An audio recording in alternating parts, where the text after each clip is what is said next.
Morning. I've just started my water fast today, so I'm drinking nothing but hot water so far, hot and cold water throughout the day. So I should be hopefully achieving some clarity of thought. I'm hoping to continue this water fast throughout the whole of today and overnight into tomorrow, and break it around probably lunchtime tomorrow. Would have liked to have carried on for longer, but I have to go somewhere and eat with friends tomorrow evening. Really, it made sense to do this on a Friday because I still have to work today, but the family are out today, so I've got some peace and quiet and clear space. So I'm carrying on with work, walking the dogs and things. I'm in kind of a calm environment at home, so we'll see how this detox goes. With fasting, often the first few days can be a bit heavy going as your body starts to detox. But I do hope to achieve some clarity of thought, and as I mentioned, it's Dana White who inspired me to do this latest fast, and what he was saying is super interesting around how it can help you to avoid cancer, and also what Dr. Berger said about the lowest rates of cancer in the world being the Middle East, and that linked to intermittent fasting in the Muslim world because of the Ramadan. So check out Dr. Berg's videos on intermittent fasting. They're super interesting. This isn't an intermittent fast, this is a full-blown fast because I'm going without food or water for over 24 hours.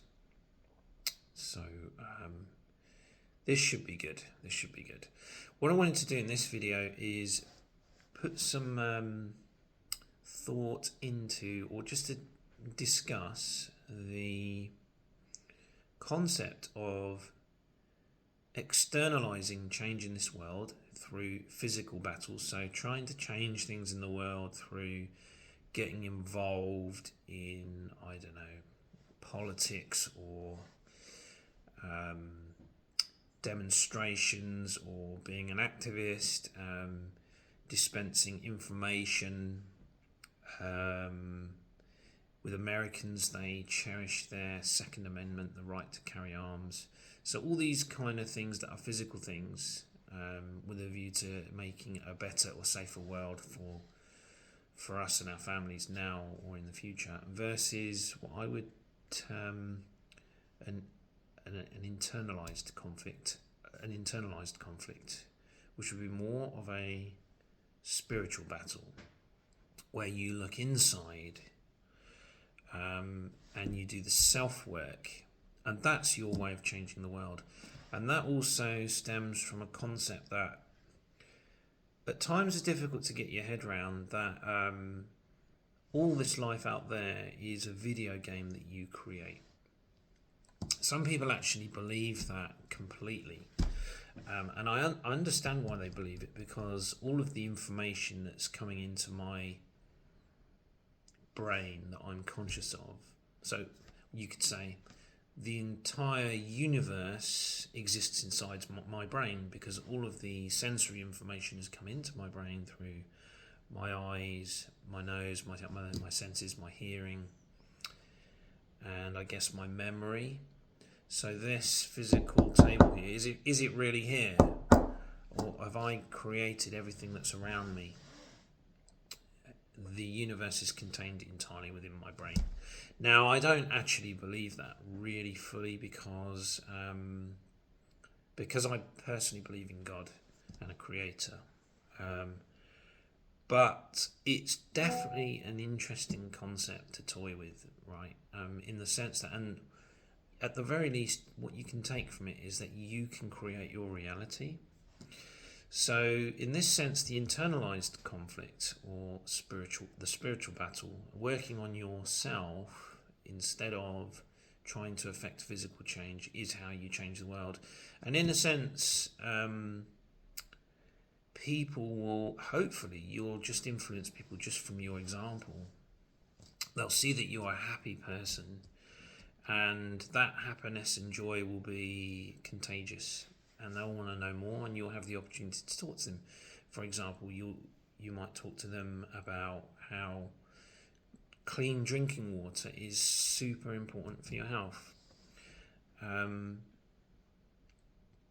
It would be great if the governments removed the certain products from the water.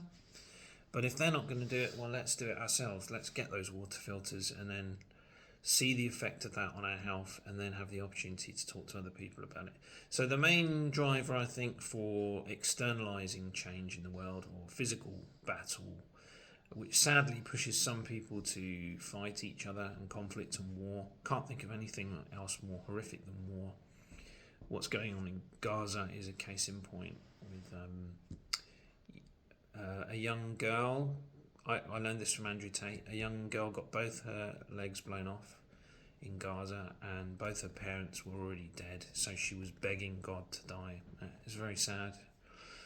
So just instead thinking about working on the inner person, working on yourself. But yeah, I was going to say, what's the reason why the driver for physical change is, well, that somebody in Gaza, for example, could become radicalised by that, and then they want to go and kill Israelis because they think that's the way to physically change the world. But then it's just a never-ending cycle of hate. Another example, some governments have tried to ban vitamin supplements, and I won't go into the kind of the conspiracy and controversy behind that, but it's not a good motive. They want profit from other sources of revenue, and they're pressured by those big companies and so you could take physical action to prevent the banning of supplements. You could sign petitions, you could do demos and things like that, demonstrations, but the self-work, I would say, is the thing that's interesting, and I would add a dimension to that, which is trusting God, because if you trust in God and the Creator, then really getting all wound up about trying to change a government and to put a populist person in power who's going to be on the farmer's side and going to be anti-woke or whatever, yeah, that may be good for a period of time, but then what if they vote that person out and a super woke person then comes in who wants to continue with their Agenda 2030, whatever, or the good guy gets voted out, or the good guy gets, in some cases, assassinated, like we saw with JFK, Abraham Lincoln, and other examples. So even if you get your good guy in, who usually ends up not changing anything at all, really, because they're only in for too short a time to be able to affect change, and if you have a dictator in, then that is oppressive. You're not really going to see any change. So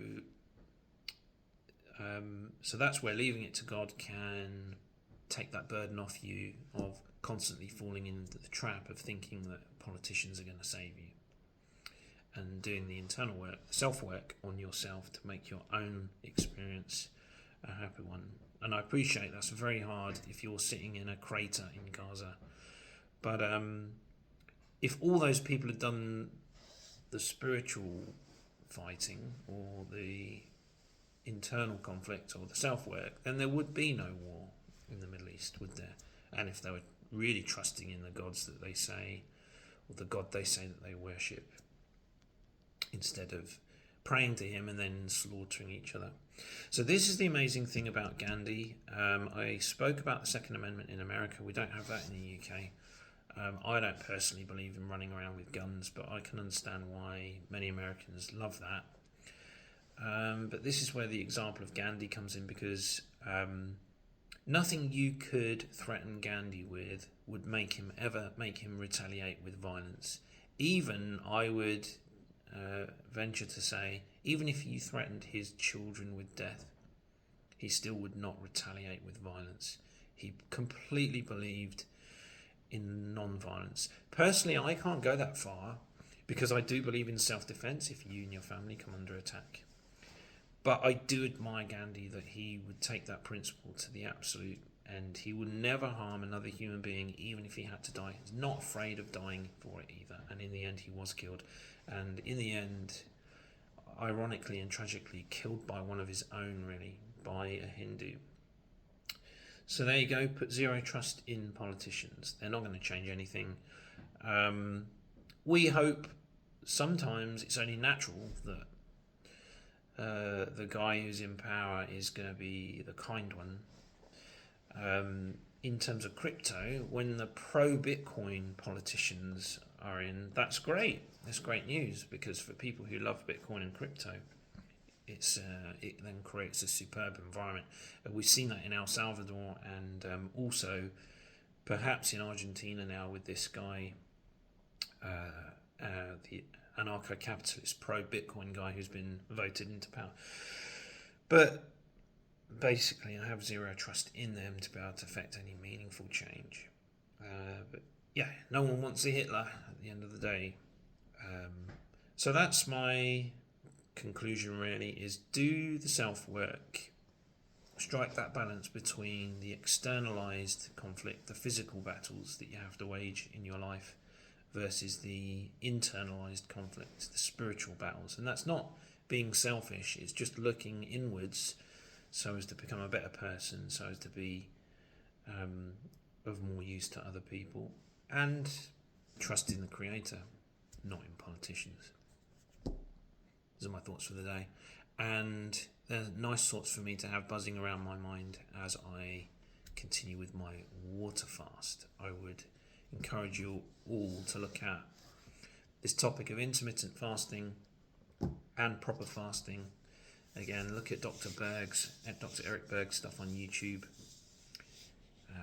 See if you can grab those snippets from Dana White on him, just short segments of him talking about it. How the water fast benefited a guy who's like in that champion fighter gladiator arena. Very interesting that he's come to that conclusion. So those are my thoughts for now. Cryptosmith Lost Poem out. Ciao for now. Bye.